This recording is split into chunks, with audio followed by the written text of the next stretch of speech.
encontro dessas felizes terças-feiras aqui que nós passamos discutindo o constitucionalismo feminista. Fico muito feliz de ter podido dividir esse espaço e essa iniciativa, né, ainda que com todas as dificuldades e restrições do tempo pandêmico, mas acho que foi uma primeira das muitas iniciativas que a gente deve ver brotar na nossa faculdade sobre esse tema. E como a gente começou com a professora Kátia, e eu acho que não tinha maneira melhor de começar, a gente fecha com chave de ouro também com a professora Vera, que eu acho que não teria maneira melhor de acabar essas discussões, na verdade é de acabar a disciplina, né? As discussões a gente espera que prossigam aí, que essa disciplina tenha plantado uma primeira de muitas sementes que vão germinar dentro da faculdade. Acho que a professora Vera dispensa a apresentação a todas, né, e a todos. Ela, enfim, foi aí quem, né, me motivou e tantos outros e outros professores e pesquisadores lá da faculdade a ver o direito constitucional de uma maneira crítica, a questionar os seus fundamentos, né, os conceitos postos, e eu acho que é justamente isso que o constitucionalismo feminista tenta fazer, né, essa reflexão crítica constante, né, e contextualizada do direito constitucional. Então, eu queria agradecer, né, mais uma vez, por ter dividido esse espaço com vocês, todas essas terças-feiras, agradecer em especial a professora Vera por nos inspirar aí dentro desses debates, e, prof, a palavra é sua aí para nós encerrarmos as nossas discussões de disciplina. Bom, eu é que agradeço, né, o chamamento que você, Melina, Estefânia, Elô, essa geração incrível de constitucionalistas, e também nos desdobramentos disso, né, vocês que estão no direito constitucional, mas porque também estão em outros espaços, como os direitos humanos, a teoria do Estado, a teoria política. Eu acho que é esse o tom inaugurado por um constitucionalismo feminista da Faculdade de Direito da Universidade Federal do Paraná. Muito importante, muito significativo, já tem, para usar um termo em inglês, já tem uma scholarship de constitucionalismo feminista da Faculdade de Direito da Universidade Federal do Paraná, graças a vocês, e não é a iniciativa, eu acho que o exemplo é fundamental para quem está nesse curso aqui, não é simplesmente a iniciativa e o nome, é o que vocês vêm construindo ao longo dessa última década lá na faculdade, e eu me sinto também muito prestigiada por estar com vocês, né? Discutindo, construindo, aprendendo um tema que era que é um tema transversal, mas ao qual eu não dava a devida atenção. Eu vou compartilhar uns slides aqui, vamos ver se eu consigo, e se não der, eu vou na fala mesmo. Aqui, acho que engraçado. É naqueles 3 pontinhos ali em cima, prof. Eu só preciso, só que aparece o PowerPoint de uma outra coisa. Deixa eu procurar aqui. Carregar do meu computador, vamos ver. Vera, para mim, às vezes, a tela não pode estar maximizada, nem do Teams, nem do PowerPoint. Tem que estar as duas meio na metade para eu conseguir compartilhar. Não sei se...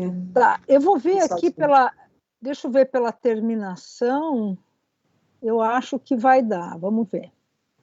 Acho que eu achei aqui Tá entrando, hein? Apareceu alguma coisa aí para vocês? Tá carregando, tá carregando. Aqui ainda não. Não? Acho que agora vai. Vamos esperar aí 2 minutinhos.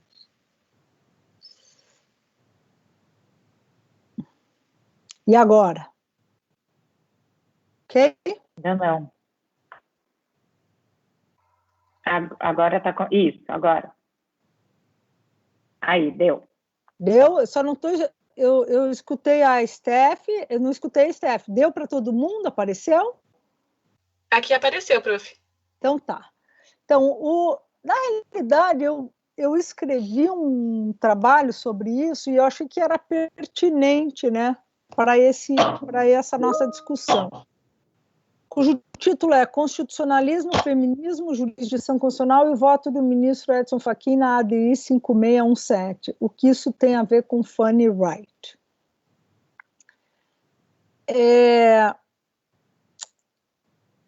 Um jornal de 1829, chamado Commercial Advisor, publicou essa seguinte chamada, né?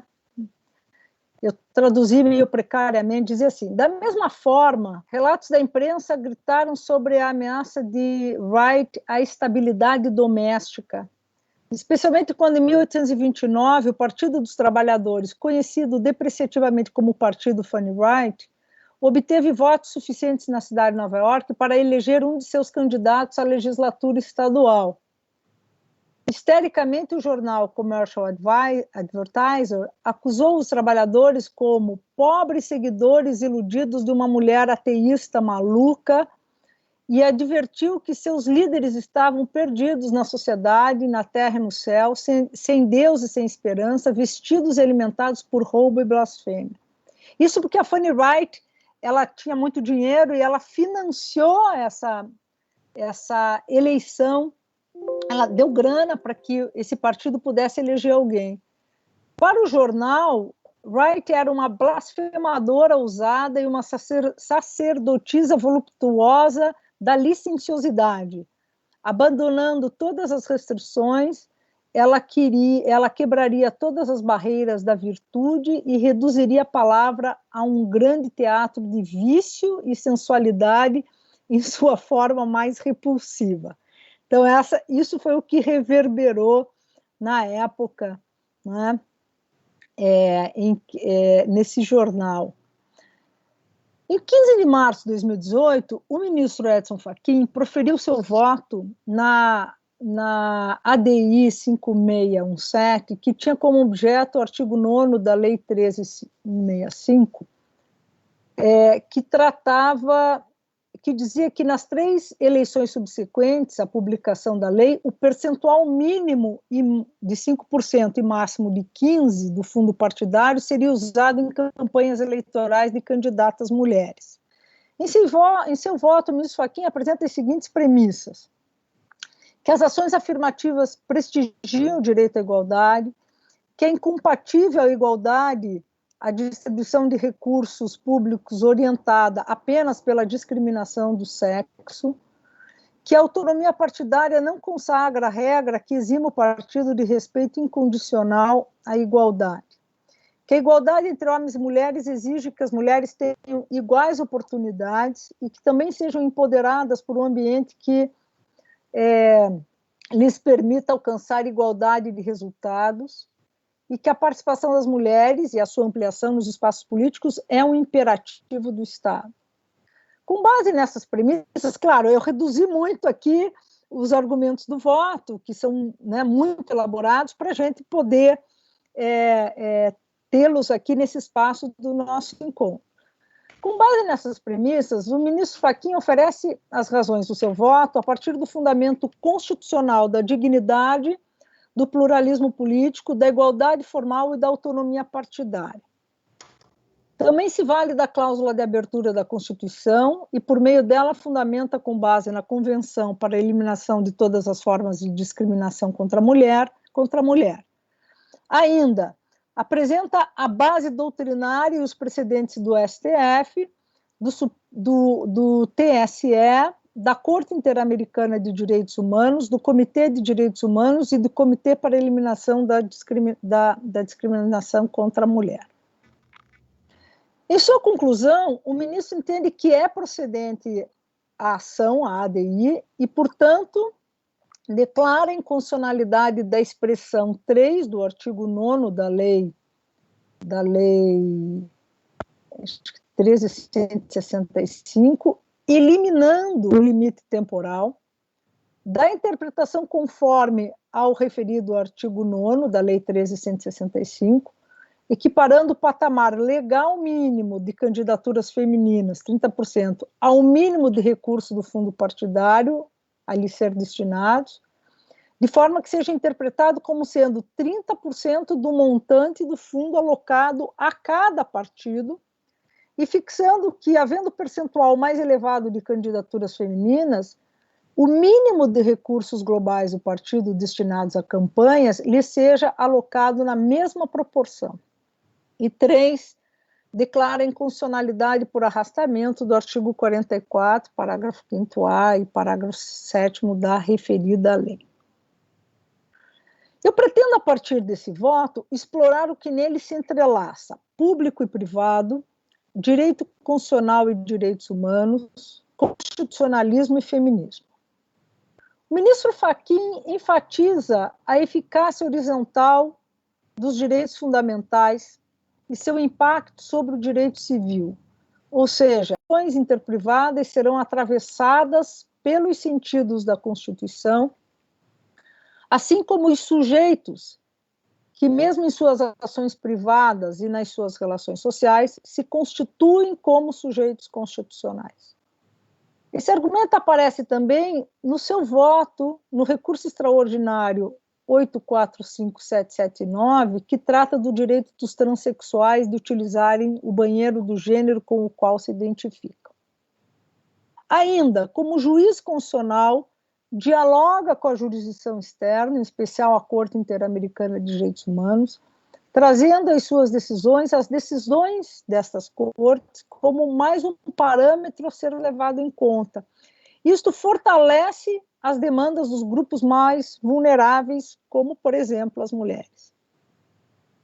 Em seu voto na ADI 5617, invoca, portanto, a cláusula de abertura do artigo 5º, como também o princípio pro homine, o Pacto Internacional de Direitos Civis e Políticos, a interpretação que o Comitê de Direitos Humanos tem acerca deste último e a Convenção sobre a Eliminação de Todas as Formas de Discriminação contra a Mulher.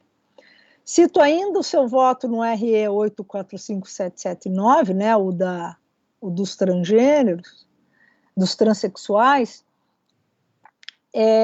porque também esses diplomas, essa relação com o direito, com os diplomas de direitos humanos, reaparecem lá.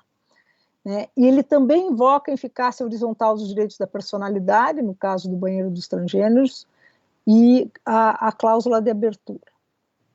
Ao fundamentar seu voto na igualdade e na dignidade da mulher, coloca o feminismo não só na agenda da Corte do STF, mas reforça a ideia de que o direito constitucional é feminista, ou de que o feminismo pode ser forma e matéria constitucional. O voto avança ao dizer que a participação das mulheres nos espaços políticos é um imperativo do Estado constitucional. Mas não só, é um imperativo também sociopolítico.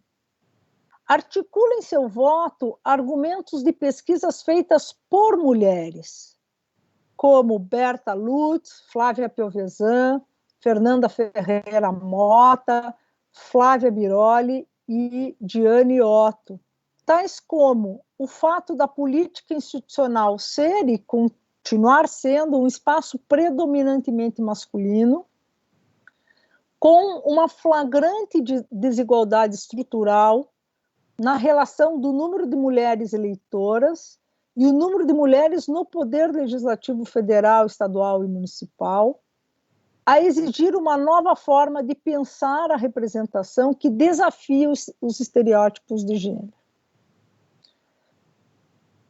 Dadas essas premissas, né, que eu retiro do voto, eu passo agora aos 3 temas que me provocaram a falar: a relação público-privado, a relação direito constitucional e direitos humanos e a relação constitucionalismo e feminismo. Fanny Wright era uma mulher incrível do século XIX, uma feminista, uma abolicionista e uma revolucionária. Ela nasceu na Escócia, mas viveu nos Estados Unidos. Em Nova York, junto com a sua irmã Camila, produziu e publicou escritos que atraíram a atenção de Jeremy Bentham, do Marquês de Lafayette e do Thomas Jefferson. Ela defendia a educação universal, a emancipação dos escravos, o controle de natalidade, a igualdade de direitos, a liberdade sexual, os direitos das mulheres casadas, as leis liberais de divórcio, e ela era contra a pena de morte. Ou seja, ela desafiou a narrativa do seu tempo e daquele espaço e, portanto, foi duramente criticada e atacada. Vocês devem imaginar o que significou isso no século XIX. O que me interessa é o fato de que Fanny Wright foi uma das primeiras mulheres a falar em público, em certo sentido, a ressignificar o público, tanto na forma quanto no conteúdo, na medida em que ela trouxe para o público questões que eram aparente e exclusivamente privadas. Fanny Wright falava em público, ou seja, ela ocupava um lugar de fala exclusivamente masculino. E, ao fazê-lo, ela deslocava temas e problemas considerados privados, como a própria fala da mulher, para o espaço público. Esse foi um movimento arriscado para o início do século XIX, mas absolutamente necessário. Houve quem se sentiu ofendido com a fala de Fanny Wright, inclusive mulheres se sentiram ofendidas. Afinal, misturar-se com homens, fazer conferências para uma audiência, andar sozinha, promover debates, tudo isso era coisa para e de homens. O agir de Fanny Wright e as críticas e as censuras que ela recebeu mostram que a distinção entre o público e o privado não é propriamente um caso de diferenciação apenas, mas de hierarquia entre o espaço do mercado ou da assembleia. Dito de outra maneira, do privado e do público e do lugar da mulher e do homem. A discussão sobre o público e o privado tem sido orientada mais pelo caráter abstrato dessas duas categorias, tanto no direito quanto na política e na economia, do que pela sua força performativa. Isso aparece quando relacionado às questões de gênero e sexualidade. Ações identitárias, como as protagonizadas pelas feministas e pelo movimento LGBTI+, questionam a ocupação e dominação masculina do espaço público, perturbando regras escritas e não escritas de comportamento e erotismo que estabelecem um determinado padrão para o espaço público. Também desestabilizam os lugares comuns da distinção entre o privado e o público e a simplificação a que são submetidos, seja do ponto de vista normativo, seja do ponto de vista descritivo.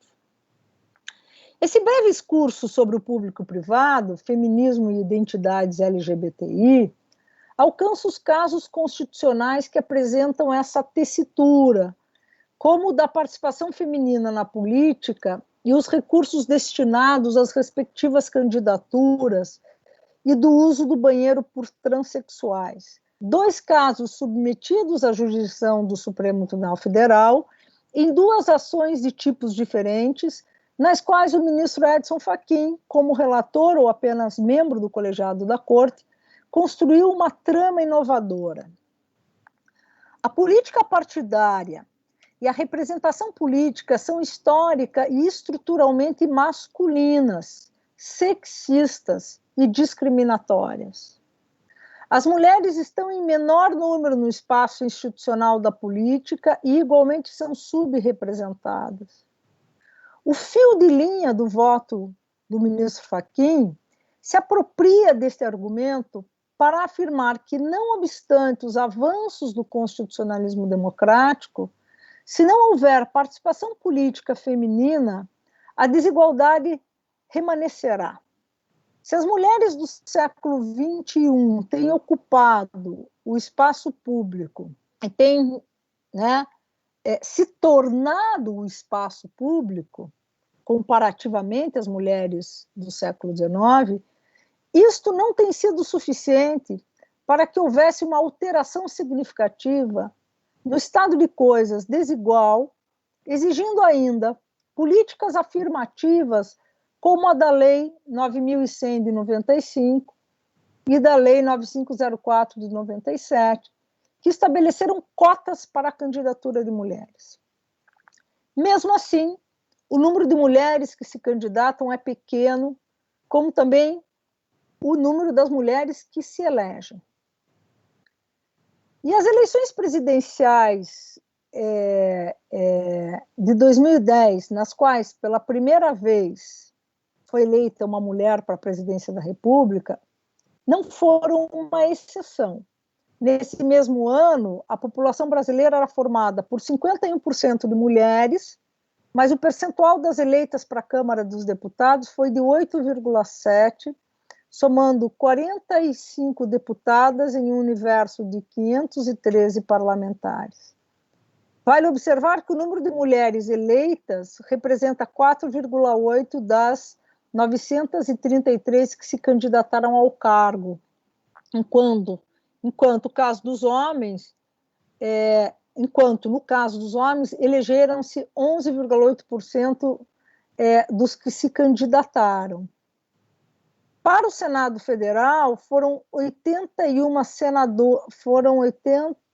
senadoras. Nesse caso, o sucesso entre elas foi de 25,9% das candidaturas, enquanto entre eles foi de 39,7%. Esses dados foram extraídos do TSE e está nesse trabalho da Fernanda Ferreira e da Flávia Biroli. Ou seja, a ocupação do espaço político institucional, ambos públicos, faz o movimento de deslocamento da mulher que, aspas, naturalmente, né, pertence ao espaço privado, e também das suas questões, que eram, portanto, sempre questões do espaço privado, embaçando essa distinção entre privado doméstico feminino, público político masculino. É isso que eu quis explorar, e que aparece muito lá nos argumentos do voto do ministro Fachin. O voto do ministro Fachin, ao questionar o patamar mínimo e máximo fixado para o acesso ao fundo partidário, é exemplar ao apontar a diferenciação inconstitucional do destino dos recursos públicos em relação aos homens e mulheres candidatos. Diz ele, a autonomia partidária não consagra a regra que exima o partido do respeito incondicional aos direitos fundamentais. A despeito da autonomia que gozam os partidos e da sua natureza privada, o voto reitera a eficácia horizontal dos direitos fundamentais. Ainda, a lei dos partidos políticos, em seu artigo 1º, estabelece que o partido político destina-se a assegurar, no interesse do regime democrático, a autenticidade do sistema representativo e defender os direitos fundamentais da Constituição. Uma das características da jurisdição constitucional, a gente sabe, é ser um espaço contramajoritário e de proteção de grupos mais vulneráveis. A vulnerabilidade política das mulheres nas instituições, partidos, parlamentos, executivos, judiciários, tem várias razões. Eu reitero a divisão artificial, como diz o voto do ministro Fachin, entre o público e o privado, que imprimiu à mulher e seus afazeres o limite do doméstico, mesmo onde esse tivesse uma dimensão pública, e sistematicamente inviabilizou a sua publicidade como sujeito privado e público. pautas identitárias de gênero e de sexualidade também são públicas, são políticas, são constitucionais e globais, ao se referirem à discriminação, isso é, à desigualdade. No voto do ministro Fachin, a menção à opinião consultiva da Corte Interamericana de Direitos Humanos, que afirma que é difícil separar a igualdade da não discriminação, ambas se co-constituem, por assim dizer. E vai mais longe, quando sustenta que o percentual de candidaturas femininas, ao reconhecer uma posição inicial em que as mulheres desfrutem de iguais condições, não garante efetiva igualdade ou não discriminação se não lhes for possível a igualdade de resultados. A igualdade das prescrições externas de direitos humanos e a igualdade da Constituição se impõem aos recursos do fundo partidário, de forma que a sua distribuição não seja discriminatória e tenha como consequência o sequestro das mulheres do espaço público, político e político-institucional. Decisões constitucionais podem alinhavar, mais do que costurar, um constitucionalismo feminino ou feminista. Suas tessituras estabelecem padrões jurídicos normativos constitucionais que podem servir de referências para outras decisões. Eu estou usando esses termos que a Melina já usou com o Rodrigo e que também estão numa música que eu acho belíssima, do Gilberto Gil, que chama A Agulha do Real. Então, a técnica faz a agulha do real movimentar o fio de linha dos argumentos. Aliás, a técnica que faz a agulha do real movimentar o fio de linha dos argumentos é tão necessária quanto determinante para que a narrativa crie e fixe um padrão decisório a servir de referência da jurisdição constitucional. Mas a técnica não é, por si só, suficiente, né? A agulha do real não movimenta mecanicamente o fio de linha. Pessoas fazem isso. E o fazem no enfrentamento, no face a face e na sua infinita responsabilidade com o outro. O constitucionalismo feminista, acho que, por fim, nos faz esse chamado ético, como fez, na minha leitura, a Fanny Wright. Então, eram essas as considerações, né, que eu queria trazer para a gente pensar, porque a gente tem nessa experiência da jurisdição constitucional, do voto do ministro Fachin, das questões teóricas,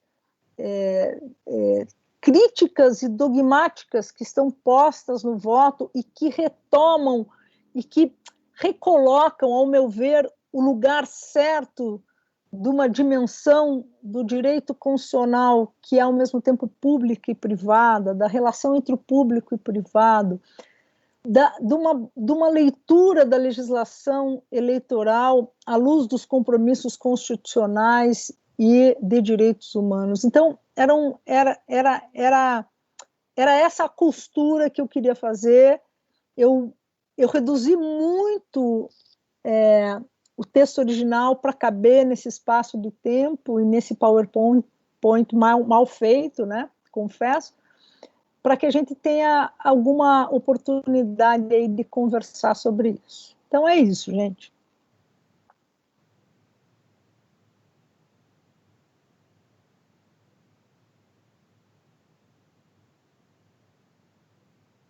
Obrigada, prof. É sempre uma inspiração te ouvir. Eu queria ressaltar as 3 premissas, eu acho que combina muito com o momento inaugural da disciplina que a gente teve, as 3 premissas que a professora colocou para a análise do voto, né, que na verdade eu acho que são também pilares bastante fundamentais aí na sustentação disso que a gente vem chamando, né, do constitucionalismo feminista, que em si também é uma pluralidade, mas eu acho que eles têm, dentro dessa pluralidade, dentro da complexidade do que a gente chama de constitucionalismo feminista, alguns esteios comuns.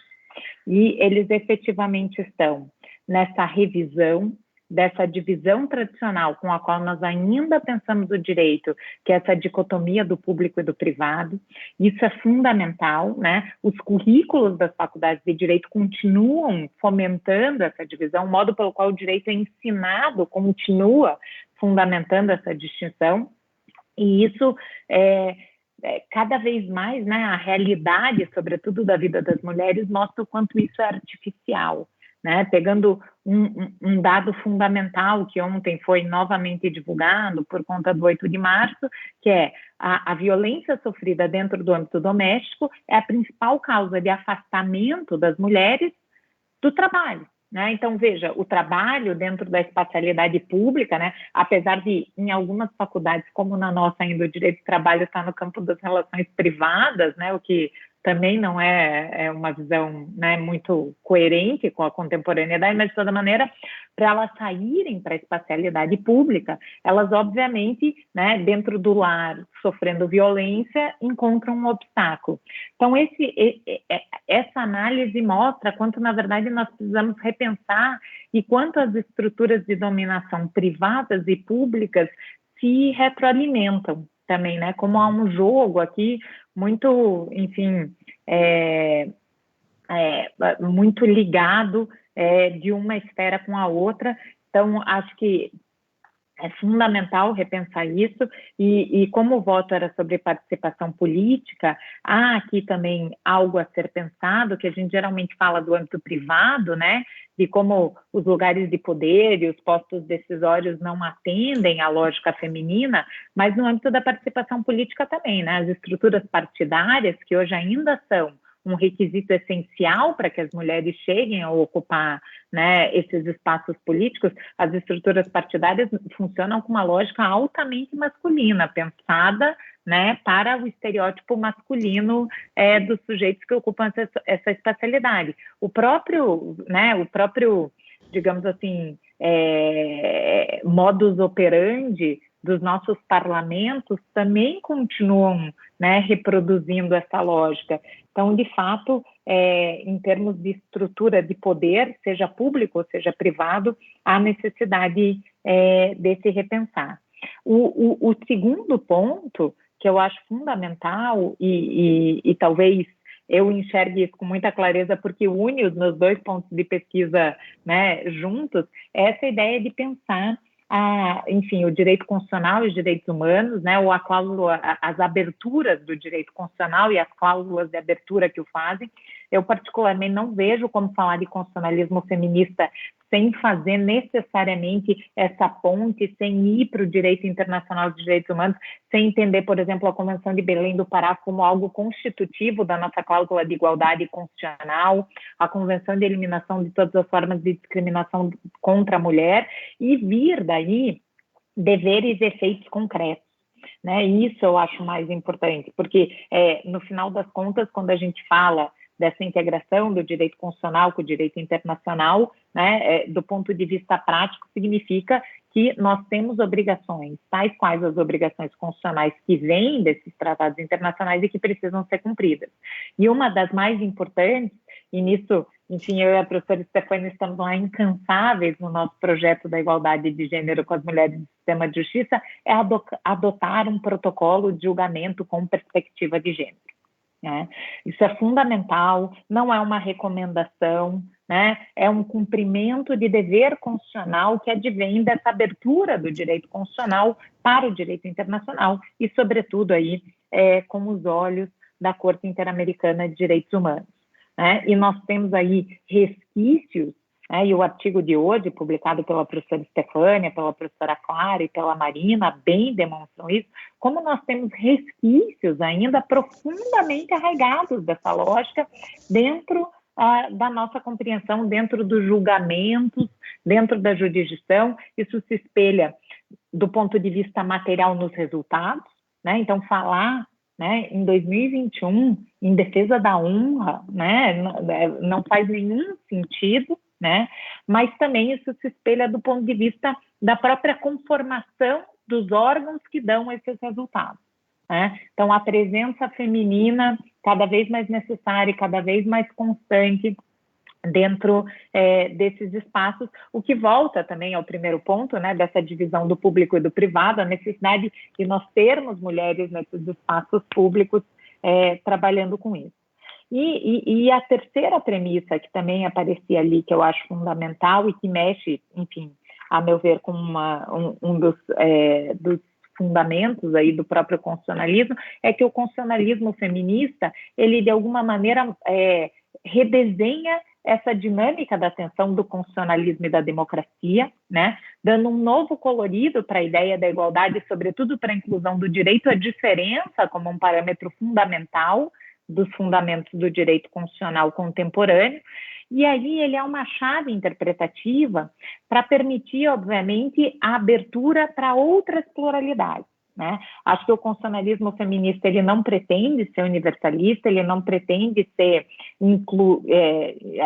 aglutinador de todas as vulnerabilidades, mas acredito que ele gera, do ponto de vista, sobretudo, do quesito inclusão, né, do componente democrático, ele gera uma diferença fundante do direito constitucional, que passa aí a ver o direito à igualdade com uma outra lente, né, que não aquela lente do constitucionalismo moderno, que muitas vezes a gente ainda insiste em requentar, né? Então, a gente ainda fica preso na bipolaridade dos argumentos, né, da igualdade formal, da igualdade material, e que, infelizmente, né, ainda que do ponto de vista acadêmico talvez não seja mais o nosso debate do momento, mas, infelizmente, ainda se nós formos olhar aí, por exemplo, no recorrido da jurisprudência brasileira, ainda é um pouco o tom do debate, né? Então, a necessidade da superação dessa visão do novo colorido da igualdade e da inclusão de novas vulnerabilidades, porque quando a gente está falando do constitucionalismo feminista, a gente também está falando dos sujeitos que se entendem mulher, né? A gente não está falando necessariamente, não estamos tomando aqui um determinado conceito de mulher, usando ele na sua fórmula mais aberta, mais plural e mais inclusiva possível, né? E isso nos dá aí, obviamente, uma chave de leitura do direito constitucional que me parece ser compreensível, ou que pode ser compreensível e abrir espaços aí para outras, enfim, para outras vulnerabilidades e para outras visões aí de sujeitos constitucionais que não sejam aquele sujeito constitucional da modernidade. Então, eu acho que esses 3 pontos, eu acho que eles resumem muito bem as discussões que nós tivemos aí ao longo desse semestre, né? Eu acho que nós tentamos aqui, a cada encontro e a cada momento, e a discussão hoje que a professora Vera trouxe mostra isso, né? A necessidade de fugir de um essencialismo, fugir de um universalismo, né? Obviamente, tentar achar dentro desses muitos feminismos, né, para usar a expressão aí da coleção da Djamila Ribeiro, dos feminismos plurais, né, das muitas discriminações estruturais e das interseccionalidades, como nós podemos trazer isso, né, para o constitucionalismo democrático, como nós podemos recontextualizar esse debate dentro das tensões políticas, democráticas e também constitucionais da contemporaneidade. Então, eu queria só pontuar, porque eu acho que a prof. Resumiu muito bem, né, nessas 3 premissas, isso que a gente vinha aí trabalhando ao longo da disciplina. E especificamente com relação ao tema da reserva, né, das candidaturas aí à participação feminina, há um debate, né, e queria deixar aqui também justamente para fomentar o nosso debate, há um debate que trabalha com a ideia de não ser reserva de candidatura e sim ser reserva de cadeira, né, porque aí sim nós teríamos, enfim, um parlamento que fosse mais igualitário. E, né, como eu acho que uma das frases mais usadas nos últimos tempos é a ideia de que o Brasil não é para iniciantes, né, que é uma frase que do Tom Jobim aí, e de fato eu acho que o Brasil não é para iniciantes, e a reserva das candidaturas femininas gerou na nossa realidade, aí numa deturpação, as candidaturas laranjas e toda a complexidade dessas candidaturas né, que nós observamos aí, sobretudo as eleições de 2018, acho que foram um grande, enfim, ponto desse debate. Então, eu acho que, obviamente, isso depende de uma reforma política, e daí dentro de um Congresso majoritariamente masculino, acho que isso não passaria, né, obviamente. Obviamente que também, a gente já apontou isso aqui várias vezes, a presença feminina não necessariamente significa um debate feminista levado adiante, né? Acho que o horizonte, por exemplo, do futuro da nossa CCJ na Câmara mostra exatamente isso, né? Como figuras femininas podem reproduzir o patriarcado, o machismo, né? E tantas outras opressões das próprias mulheres, mas acho que, né, precisamos começar a pautar, né, a legislação eleitoral brasileira no âmbito internacional. Quando ela é vista em abstrato, ela é geralmente aplaudida, né, então reserva de vagas, participação feminina, mas isso não se traduziu num Congresso mais igualitário, não se traduziu num Congresso em que as pautas femininas avançaram, ao contrário, né, estamos aí segurando muitos retrocessos, sobretudo na seara dos direitos sexuais e reprodutivos. Então, acho que do ponto de vista da eficácia da medida, talvez a gente efetivamente tenha que começar a pressionar aí por uma igualdade, ou pelo menos, né, por uma reserva de cadeiras aí, e não necessariamente das vagas partidárias.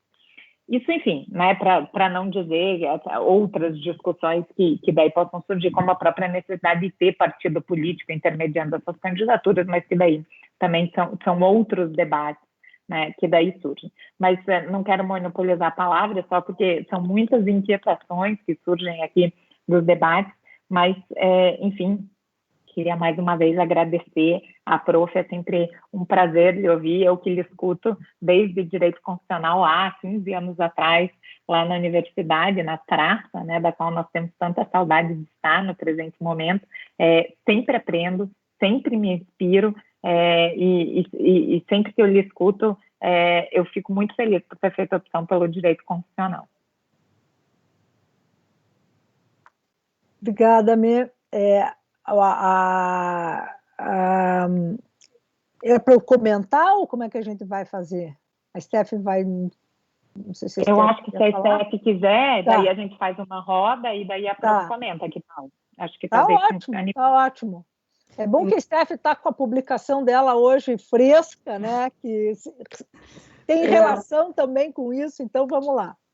Tem relação. Bom, primeiro cumprimentar vocês e parabenizar a professora Vera, que sempre é inspiradora a partir da literatura, de uma filosofia constitucional de pensar a partir de reflexão das palavras mesmo, né? E dos significados disso na vida das mulheres. Então, acho que os dados colocados ali da representação política, eles são importantes, essa visibilidade é importante, então, a gente começar a colocar os diagnósticos, né, a ponto disso envergonhar, a ponto disso constranger os homens, né, embora... o machismo estrutural e os estereótipos, na medida em que eles são naturalizados, há também uma naturalização de que isso é natural, ter apenas 8% ou 10% ou 15% de mulheres num parlamento de um Estado que se diz democrático e onde o primeiro inciso do artigo 5º fala de igualdade entre homens e mulheres. Então, depois de mais de 30 anos da Constituição, a gente vê o quão pouco tivemos de políticas públicas para as mulheres, a começar pela representação política. O tema também que a Melina coloca a partir da possível presidente da Comissão de Constituição e Justiça, acho que é importante, porque a gente tem aí, com a fala da professora Heloísa na última aula, a questão do conservadorismo, né? Eu já encomendei o livro, só que o Marco começou a ler antes de mim, e ele que está lendo o livro do conservadorismo. mas como a pauta anti-mulheres ou a pauta machista se coloca como argumento também da fala de muitas mulheres a partir dessa questão conservadora ou dessa questão religiosa. Mas acho que talvez a partir da fala da professora Vera, do público e do privado, primeiro, pensar que é impossível avançar na pauta de igualdade de gênero sem pensar na igualdade nas relações privadas, nas relações domésticas, né? O quanto a ausência de uma igualdade nos afazeres domésticos e familiares impacta no espaço público, ou na ausência de mulheres no espaço público, na ausência de mulheres na política, na ausência de mulheres no âmbito dos tribunais, na ausência de mulheres ocupando cargos de gerência, executivos e outros, né, que exercem poderes políticos. Então, a gente precisa pensar quais as políticas públicas que criam redes de proteção podem ajudar a resolver essa desigualdade doméstica e permitir que as mulheres ocupem espaços públicos, né? Então, o exemplo que a professora Vera coloca, e isso ainda incomoda muito, né? E a professora Vera foi a primeira diretora da Faculdade de Direito da universidade. A gente não teve uma reitora em diversas universidades públicas, a gente tem a história de poucas reitoras mulheres. Então, como a gente ainda não lida com uma naturalidade nesse espaço de igualdade no espaço público. E aí, provocando a professora Vera, e até uma reflexão que a gente já fez em outro momento, Dworkin, ele vai dizer que igualdade e liberdade são os fundamentos, né, da moralidade política da comunidade americana, mas que a gente poderia retirar também da nossa Constituição a partir do artigo 5º, né, e seus incisos. Como promover, na verdade, a igual liberdade? Se é possível pensar em liberdade da mulher, porque a gente discute muito mais a igualdade, né?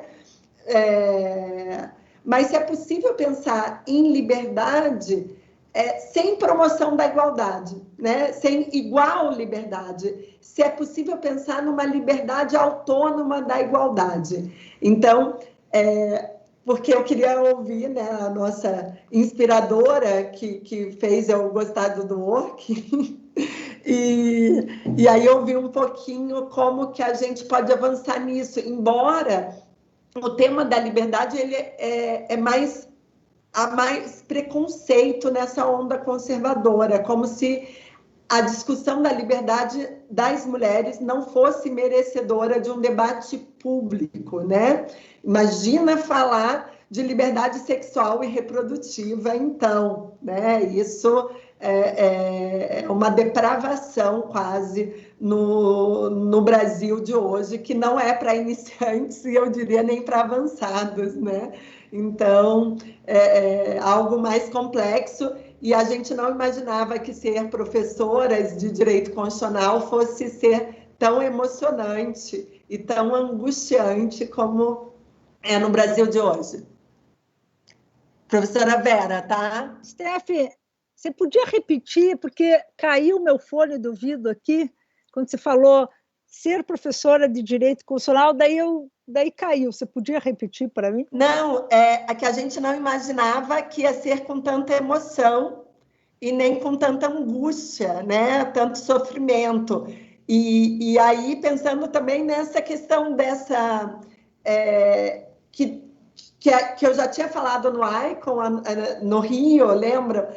Que a gente não pode pensar num constitucionalismo como algo neutro. O constitucionalismo ele tem um lado, e quando a gente fala de direitos fundamentais, A gente já optou, se a gente acredita que a Constituição é suprema e que tem uma ordem constitucional e democrática, a gente tem que estabelecer que há um lado e que a liberdade, quer seja no caso da legítima defesa ou da plenitude da defesa do júri, é compatível naquilo que não viole os direitos fundamentais das mulheres. E o antagonismo da liberdade religiosa, que se coloca antagônica aos valores constitucionais e aos direitos fundamentais das mulheres, também tem um limite. Ou seja, é admissível a liberdade religiosa, é admissível outras liberdades, desde que compatíveis com direitos fundamentais de igualdade e de liberdade das mulheres. Então, tentar a gente colocar isso num discurso, né? E esse discurso precisa ocupar o espaço público, e acho que a gente tem conseguido, com tantas outras professoras, colocar esse tema no debate público, embora ainda não tenhamos conseguido convencer tantos professores homens, que ainda se colocam num papel de neutralidade, ou como se esse assunto de igualdade, liberdade e proteção de direitos fundamentais das mulheres não lhes dissesse respeito. Então, a gente precisa, de alguma maneira, provocar, defender esse ativismo constitucional de gênero para a mudança desses padrões. Então, como a repetição de muitas das disciplinas jurídicas se mantêm isoladas como se não precisassem da discussão constitucional. Então, o artigo falando da legítima defesa da honra parte de uma crítica de professores homens ao Supremo, quem o Supremo acha que é para violar a Constituição e limitar a plenitude da defesa da honra. Então, isso demonstra que a gente precisa de mais diálogos entre professores de direito penal, professores de direito processual penal e o constitucionalismo feminista, que não precisaria ter esse adjetivo, né? Ele precisa porque a gente não conseguiu avançar nem no artigo 5º, inciso 1º, nem no inciso 1º do artigo 5º da Constituição brasileira. Então, um pouco essa provocação para ouvir mais um pouquinho a professora Vera.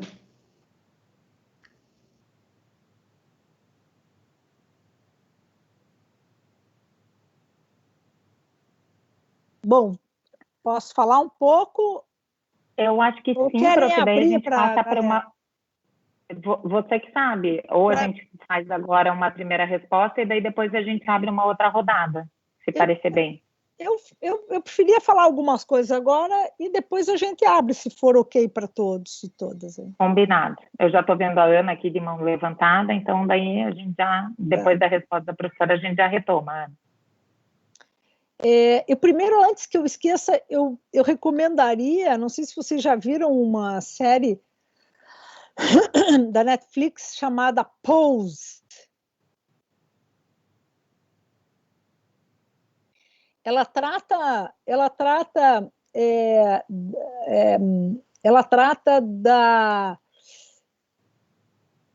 dos transexuais na década de 80 em Nova York. E os que fazem, inclusive, a cirurgia para fazer a alteração física, biológica, enfim. Por que ela é interessante, né? Primeiro que ela discute a questão dos transexuais, dos gays e lésbicas, da AIDS, mas ela tem um recorte feminino e feminista, porque as transexuais dizem, elas reafirmam todo o tempo, eu sou uma mulher. Essa é a questão, eu escolhi ser uma mulher, eu sou uma mulher. E na série é interessante porque elas vão nos bares gays de Nova York, são completamente discriminadas a ponto de serem expulsas, porque os gays masculinos não admitem, eles discriminam a transexualidade naquela época, né? Discriminam fortemente, assim, atacam. E aparecem coisas muito legais na série, não quero dar um spoiler aqui, mas, enfim, assim, há homens que se sentem atraídos pelo transexual, pela mulher transexual. E, nesse sentido, tem toda a discussão acerca da mudança do corpo, porque, sobretudo, da cirurgia, né? Da cirurgia que faz talvez a mudança, não sei como é que chama isso, eu não vou saber, mas que os homens se sentem atraídos por aquela mulher, mas num corpo ainda masculino. Enfim, só estou falando, acho que a série vale bem a pena ver. Bom, o que me chamou a atenção em relação às considerações que a professora Melina fez, né, a luta por reserva de cadeiras e não apenas de reserva de candidaturas, a questão da subrepresentação, etc., é o fato de que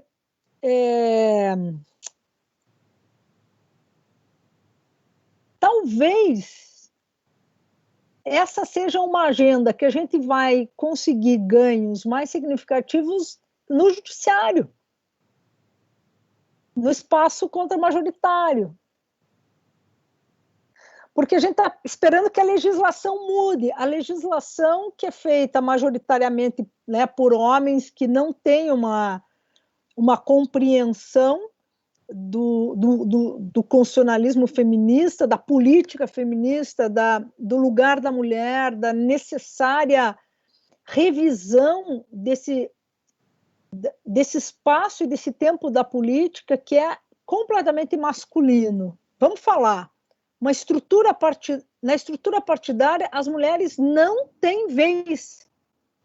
A fala da mulher, a visibilidade, como disse a Estefânia.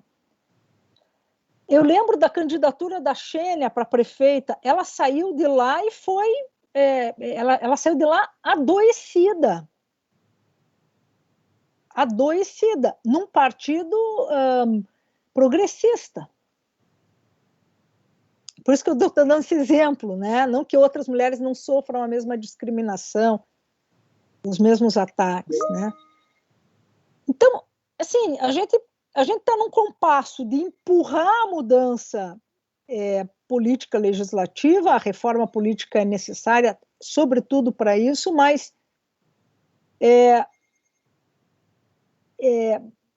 eu acho que o espaço da Corte Constitucional é fundamental também, para que decisões tenham esse impacto, promovam esse impacto. Na velha discussão, será que é matéria para o judiciário? Bom, mas... E se nada foi feito até então, provocado que foi, ele pode fazer essa mudança. Outra, em relação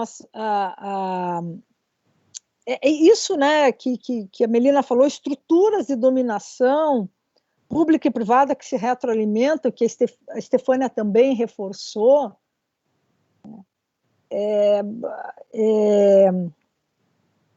estruturas de dominação pública e privadas que se retroalimentam e estruturas e racionalidades de dominação, né? Racionalidades privadas e públicas de dominação. Eu acho que, de fato, a gente tem que apostar numa pedagogia, e eu acho que as novas gerações... Eu tenho eu tenho uma crença, uma fé de que da maneira como isso está sendo pautado aí com as novas gerações, vai ter um efeito no futuro, vai ter um efeito importante e de modificação no futuro. Em relação, Steph, a isso que você falou, igualdade de liberdades, né? Eu fiquei pensando, eu quero te escutar mais do que falar, mas por isso que eu fui até pegar um livro ali. Há algum tempo eu escrevi num livro num livro de filosofia do direito, justamente sobre o ponto do Justice for Hedgehogs, em que o Dworkin trata da unidade do valor. Quando fala em unidade do valor, ele está falando de liberdade e igualdade, e que não há como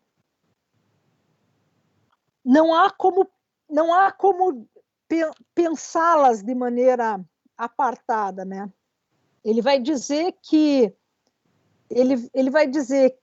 a liberdade, assim como a igualdade, são conceitos interpretativos e que elas não simplesmente existem, mas que elas têm um ponto que não é dado por qualquer forma a priori, mas ele é sempre construído. Ele é sempre construído para ele por meio da interpretação.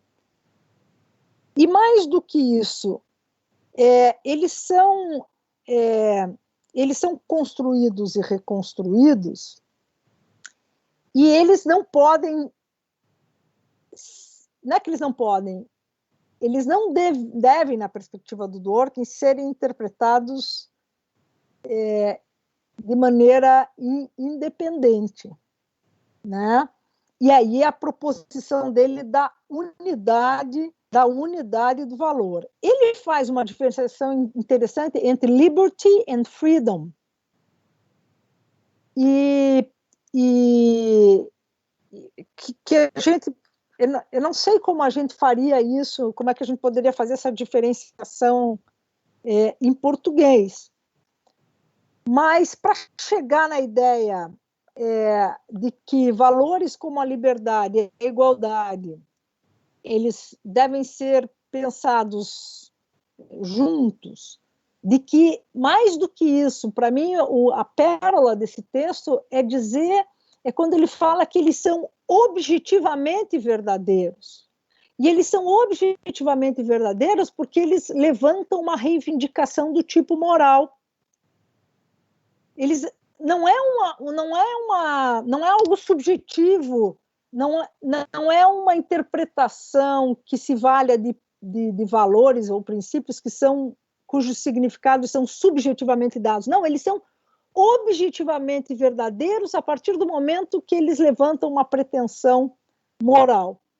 Então, Dworkin defende uma verdade moral que não é uma verdade, obviamente, vazia e que se suporta nesses valores que só podem ser defendidos na sua unidade. Daí a necessidade de compreender liberdade, igualdade e dignidade, ele vai falar lá no Justice for Hedgehogs,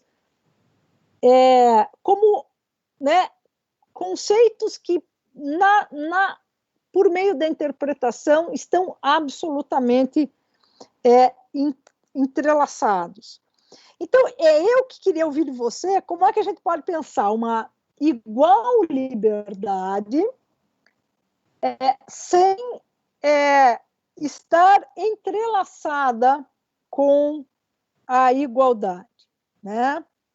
Como é que e por que, do teu ponto de vista, isso seria interessante para as pautas e para uma agenda do constitucionalismo feminista, né?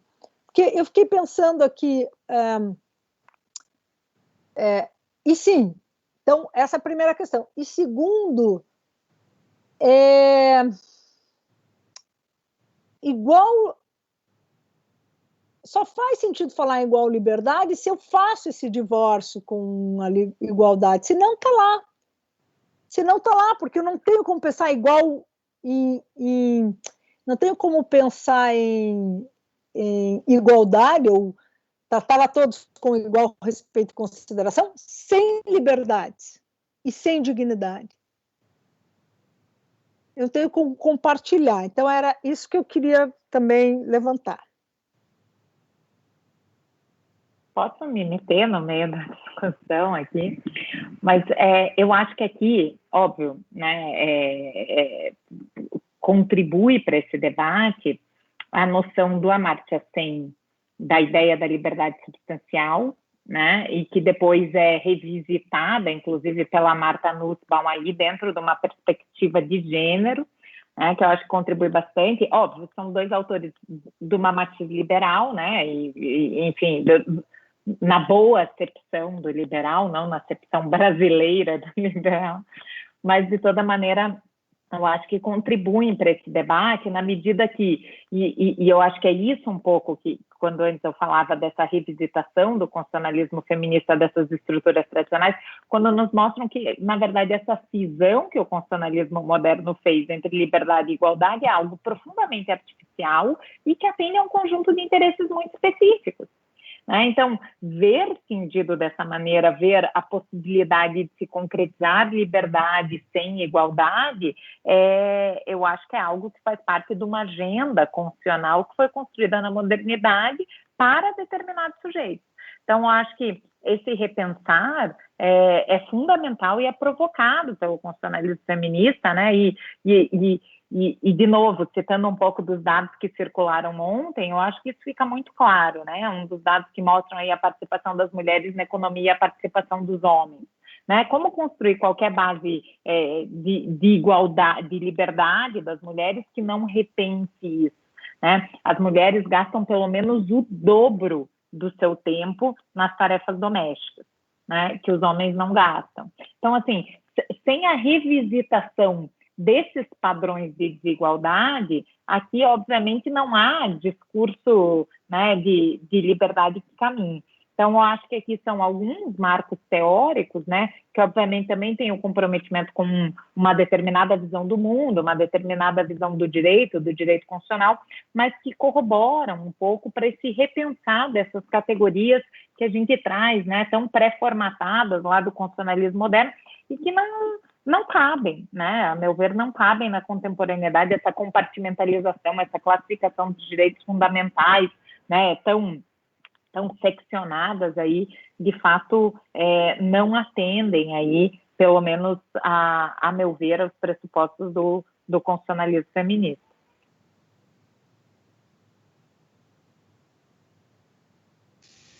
Só um comentário antes de passar adiante. Não, eu concordo, Vera, com você, na verdade, e a questão é a discussão que é feita como se fossem isolados, ou como se eu pudesse pensar assim, não, essa pauta não é importante, a liberdade, eu só estou falando de igualdade, ou eu falo de saúde, de dignidade, mas eu não entro, porque isso as mulheres ainda não merecem, né? E outra coisa que eu lembrei que um dia eu e o Gustavo conversamos, que a gente devia fazer, sei lá, por semestre, trabalhar algum autor no SECONS, lembra, Gustavo? Então, assim, poderia ser do working, lógico, a gente poderia, nem que fosse 4 encontros no semestre, mas que a gente fizesse uma seleção de textos. O Gustavo, eu tinha lido um texto do Mangabeira, de um livro que era antigo, mas estava super atual. Então, assim, não sou especialista em Mangabeira, o nosso especialista é o Gustavo, mas que a gente pegasse, talvez, né,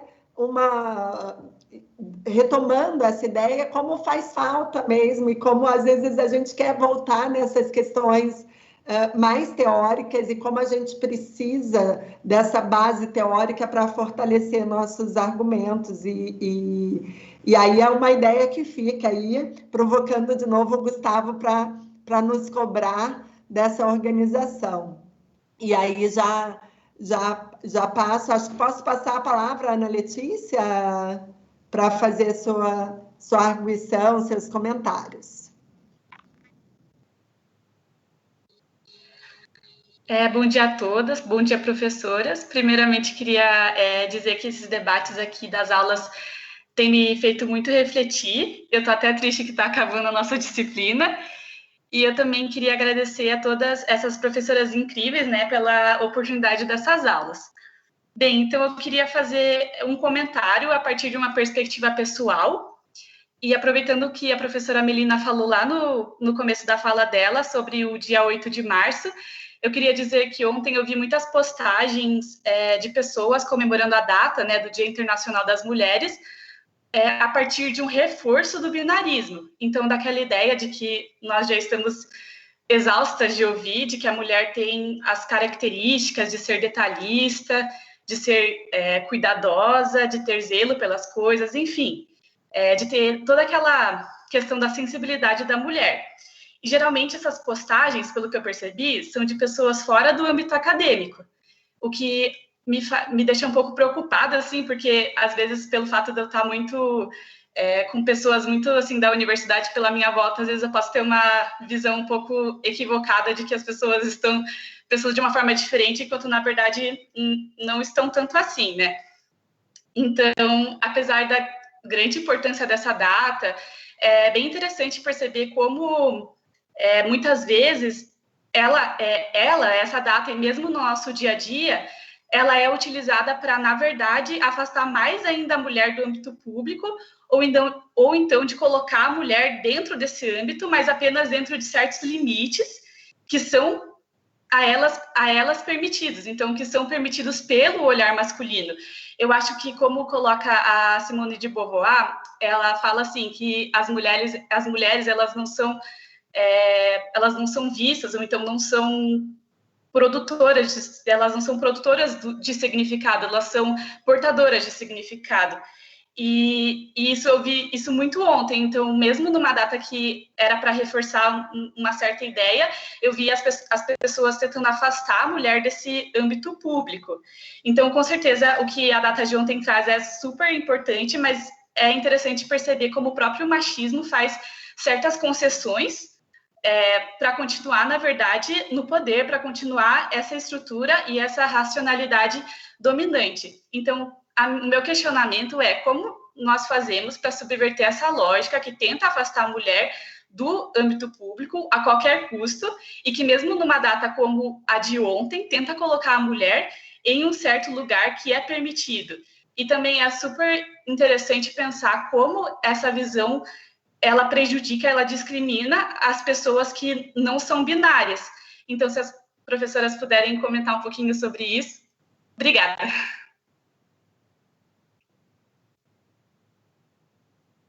Excelente. Mas alguém que quer... Alguém mais que quer comentar, se manifestar? Além da Ana, a Letícia?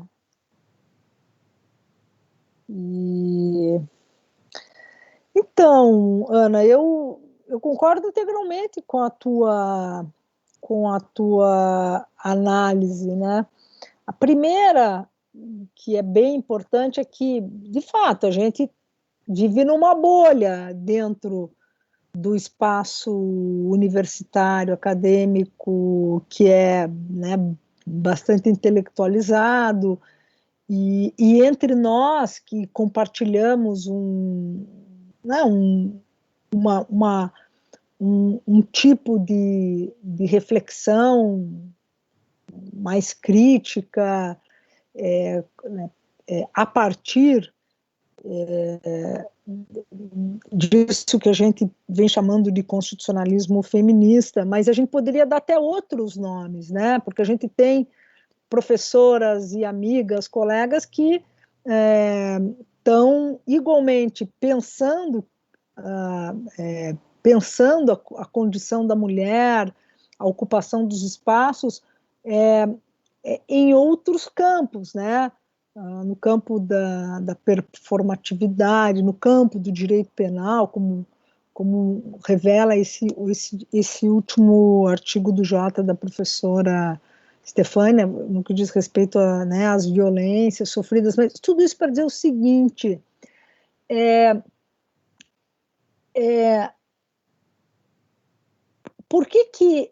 como é que isso pode ser melhor compartilhado? Como é que a gente pode ter uma rede mais ampla que saia desse universo, do nosso universo, e tenha um conjunto maior de pessoas comprometidas, pensando, discutindo. A gente não tem que ter sempre a mesma opinião, a gente tem que ter as opiniões em disputa, em conflito. É isso que faz com que elas avancem.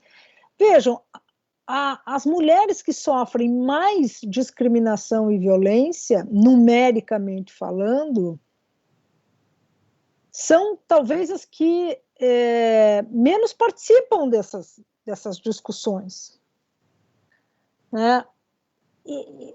Então, essa questão sociológica, eu não sei te responder, mas eu concordo com você que há um déficit de que as mulheres mais afetadas, seja por violência, seja por discriminação no espaço de trabalho, elas não só têm menos condições, mas elas também participam menos. Então, aí é um diagnóstico. O que a gente pode fazer, o que pode ser feito, eu acho que há uma série de medidas que são institucionais. Quanto mais as instituições, vou dar um exemplo simples e local, né? Quando nós tivemos lá na Faculdade de Direito uma roda de conversa com todas as mulheres da Faculdade de Direito, servidoras, professoras e alunas, a gente teve ali uma condição de que, a despeito da função que você exerce, do trabalho que você exerce, você estava lá como mulher, ou seja, cria uma rede e uma solidariedade, uma sororidade que, como premissa, quebra as estruturas mais hierarquizadas que entre nós já se colocam, porque um tem um cargo X, o outro tem uma posição Y. Então, essas experiências, elas têm que ser mais multiplicadas, né? Elas não são só um detalhe, essas experiências. Nas instituições, no Poder Judiciário, no Ministério Público e na sociedade em geral, nos espaços disponíveis também. Essa questão do binarismo que você levanta e que você se chocou como ainda é tão imperativo, né? Eu concordo integralmente com você. O que fazer, eu não sei te dizer, mas eu vejo aí essa iniciativa das instituições do sistema de justiça como algo muito positivo, numa estrutura que é historicamente hierarquizada, machista, etc., etc. Eu vejo na universidade que também, não pense que a universidade é um celeiro crítico, e é machista, é discriminatória, também aqui. E olha, nós estamos num setor que eu posso dizer que talvez seja um dos mais progressistas nesse aspecto. Porque se você for para outros setores da universidade, você vai ver que as hierarquias, o machismo, ele é cotidiano. Então, meu comentário é esse, Letícia. Eu não quero me estender muito mais. Enquanto você estava falando, Ana, eu me lembrei de uma passagem de um dos escritos desse livro aqui. Eu não sei se vocês já leram, já ouviram falar da Rebecca Solnit. De quem é essa história? E tem alguns pontos da sua fala me rememoraram de passagens do livro. O primeiro dela é isso que você falava dos limites, né? E ela trabalha aqui com essa ideia no livro de que, na verdade, a postura fundamental, né, dos feminismos contemporâneos é transgredir.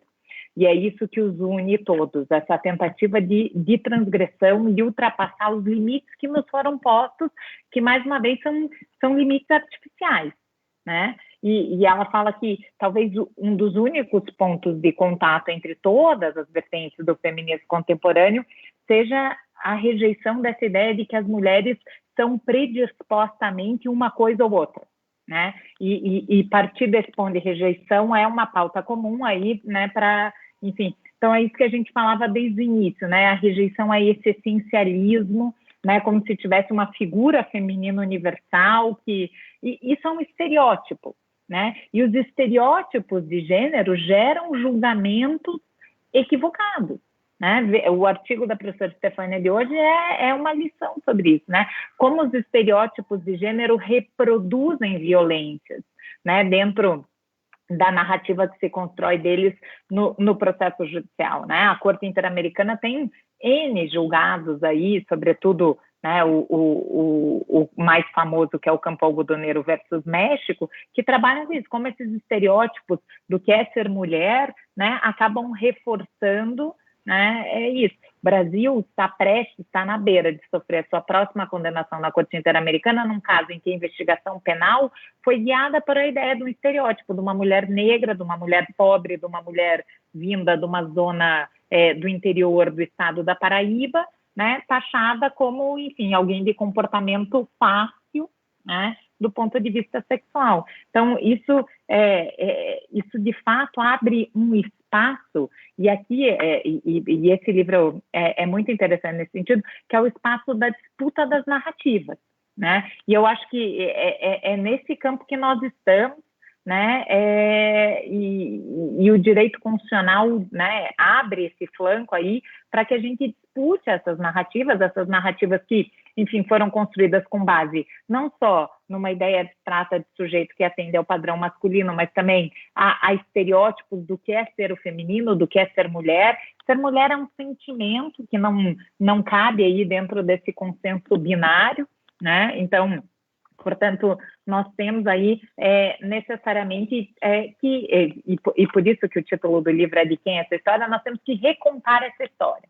Nós temos que disputar essa narrativa e temos que abrir espaço para que as mulheres, na sua pluralidade e na sua diversidade, contem, né, as suas histórias do que é ser mulher. Algumas dores são universais, nos unem, né? 7 em cada 10 mulheres já sofreram ou vão sofrer violência, né? Isso é um traço muito estrutural que nos une aí no ser mulher.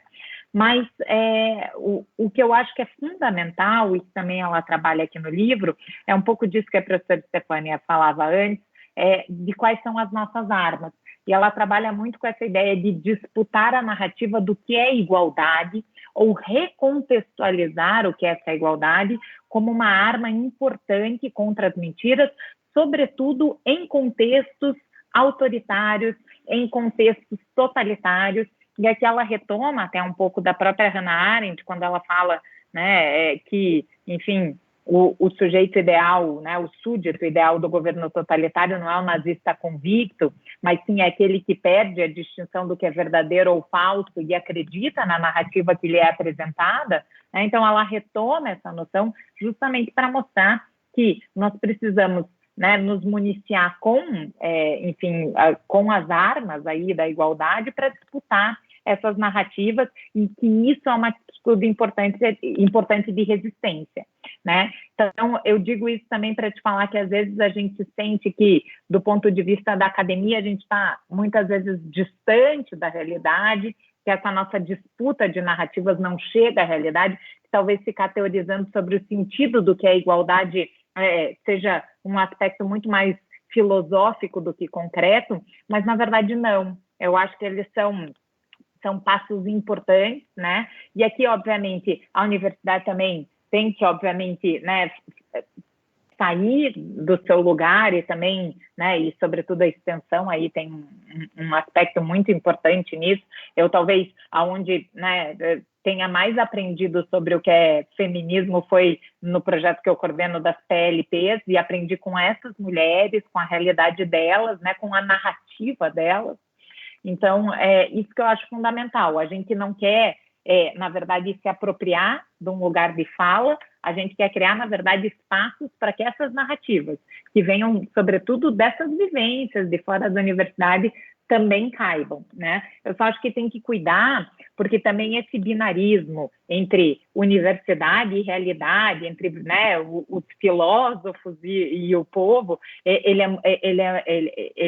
esse maniqueísmo pode ser bastante preocupante e perigoso, e atende a uma certa lógica de pensamento bem marcada, né? Então, eu acho importante demonstrar que existe aqui um movimento bastante dialético de retroalimentação, né, desse diálogo, que é importante, né? Agora, sem a menor dúvida, eu concordo com você, eu recebi, enfim, ontem também chocada que em pleno século XXI a gente ainda discuta isso, né? Semana passada circulou de modo muito forte nas redes um curso que o STJ, o Superior Tribunal de Justiça, estava promovendo para suas servidoras no Dia da Mulher, que envolvia organização de cardápios, né, cuidado com os filhos, ou seja, reproduzindo, mais uma vez, esses estereótipos, mas, por outro lado, a reação foi tamanha que o próprio tribunal voltou atrás na programação, né?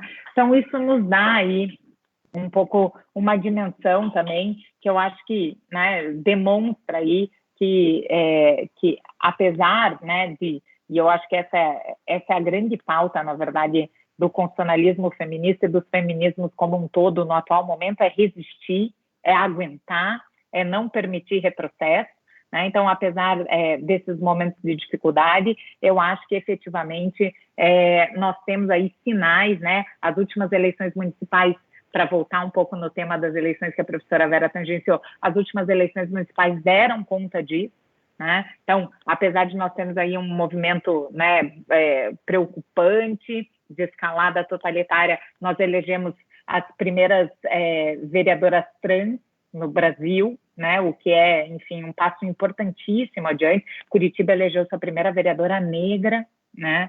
Então, nós temos aqui, efetivamente, sinais de que, como todo movimento por luta de direitos, é uma luta. Avançamos, recuamos, né? E eu acho que essa compreensão a gente efetivamente não pode deixar de ter, e a nossa luta, sobretudo aqui, é uma luta por narrativa, né? Quem é o sujeito, quem são as sujeitas do direito constitucional e qual a narrativa que o constitucionalismo contemporâneo oferece a ela.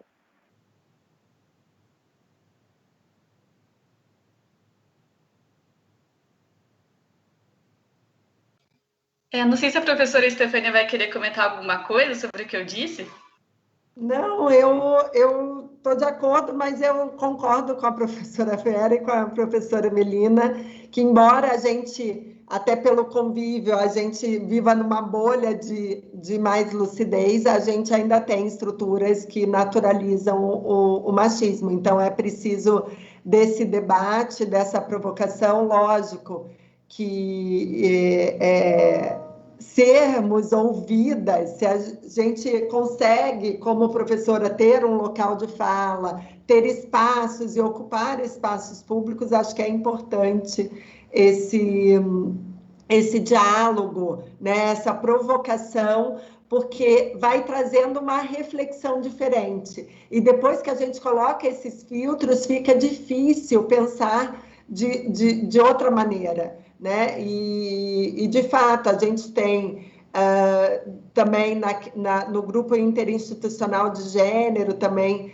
tentado pensar como um protocolo para o sistema de justiça, isso que a professora Melina falou do STJ, eu não sabia que eles tinham voltado atrás, mas quando eu vi a programação para as servidoras mulheres, né? Então, assim, um tribunal que pensasse a partir de uma perspectiva de gênero, se quisesse fazer uma aula sobre o cardápio, sobre o cuidado das crianças, deveria fazer para os servidores homens, para que eles justamente auxiliassem as mulheres nessas atividades domésticas. Então, é como isso está naturalizado, não tiveram vergonha, colocaram na rede, colocaram no Twitter, né? Então, numa homenagem do Dia das Mulheres, e isso na OAB também, né? A Comissão da Mulher Advogada muitas vezes fica assim, quem vai fazer o programa do câncer de mama ou de uma outra atividade social?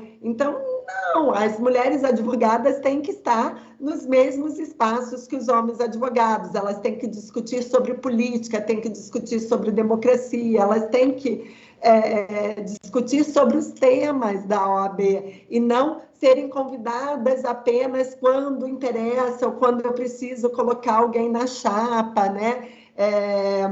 Mas isso é tradicional.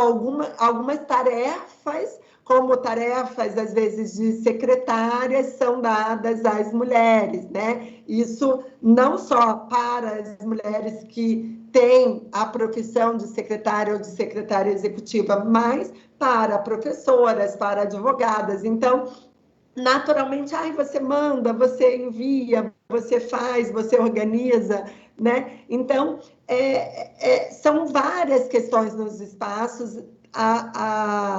O machismo, ele é estrutural, ele tem diferentes formas de violência e a gente precisa de uma atuação antimachista. E até a professora Vera tinha falado, né, da criação de um padrão decisório para servir de referência.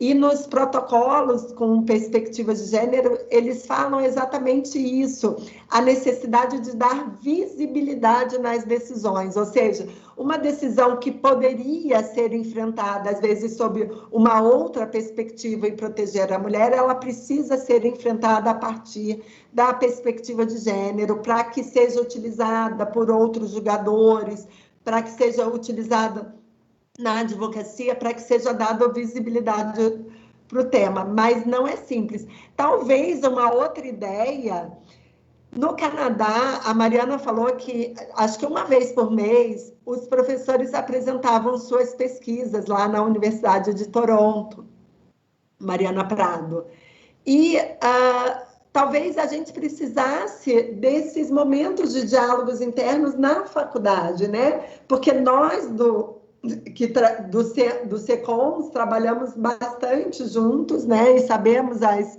pesquisas uns dos outros, mas talvez convidar professores de diferentes áreas para um debate, direito penal e feminismo, direito do trabalho e previdência, e a questão das mulheres, né? Então, o direito civil, a gente já tem a professora Ana Carla, mas também chamar os professores homens que trabalham outros temas para tentar um diálogo com essa perspectiva de gênero. Então, talvez um convite para essa provocação, um outro chamamento para essa reflexão, para que não fiquemos nas bolhas, né, que concordamos e que estudamos os temas, mas também de tirar todo mundo da zona de conforto e pensar a partir desse prisma da perspectiva de gênero. Acho essas duas sugestões da gente ter no SECONS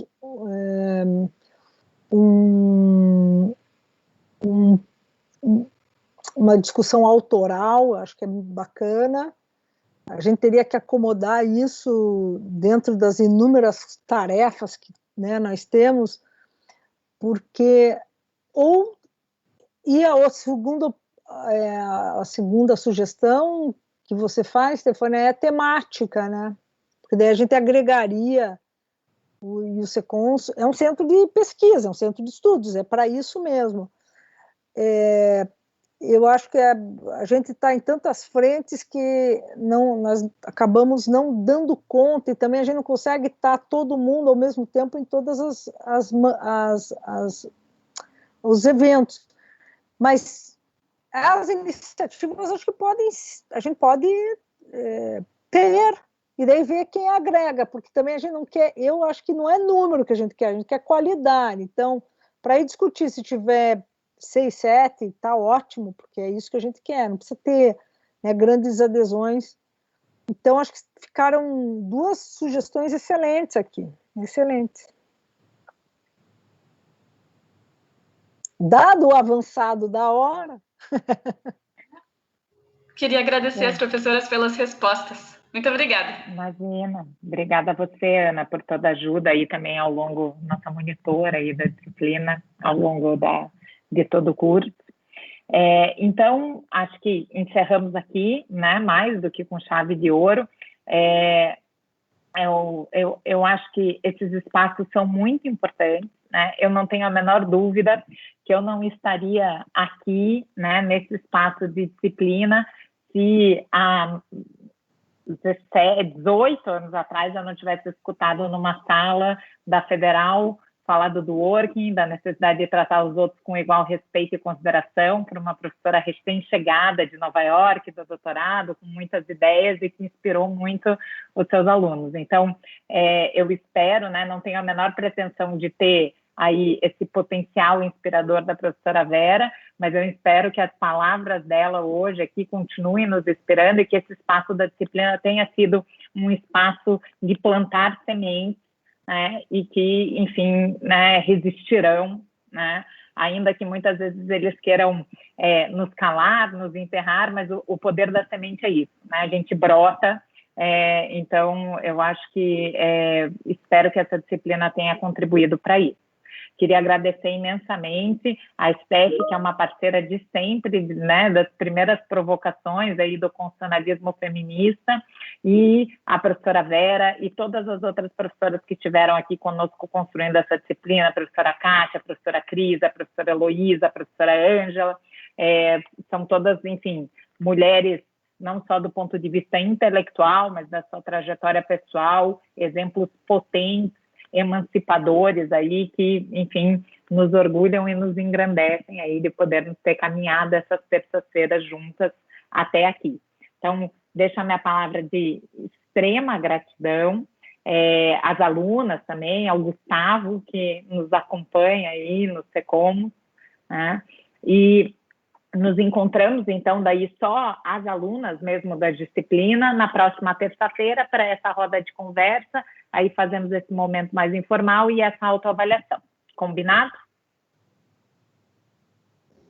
Tá ótimo.